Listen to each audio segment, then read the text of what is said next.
சென்னை கிண்டியில் உள்ள மக்கள் மாளிகையில் ஆளுநர் ராஜேந்திர விஸ்வநாத் அர்லேக்கரை தவேக தலைவர் விஜய் தற்பொழுது சந்தித்து வருகிறார். தமிழக சட்டப்பேரவைத் தேர்தலில் 108 இடங்களில் வெற்றி பெற்ற விஜயின் தமிழக வெற்றிக் கழகம் தனிப்பெரும் கட்சியாக உருவெடுத்துள்ளது.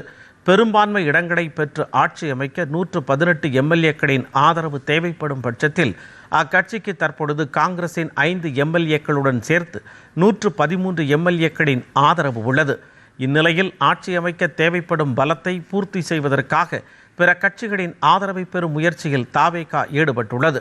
இதனிடையே தமிழக ஆளுநரான ராஜேந்திர விஸ்வநாத் அர்லேக்கரை நேற்று விஜய் கட்சி நிர்வாகிகளுடன் இணைந்து சந்தித்து ஆட்சி அமைக்க உரிமை கோரினார்.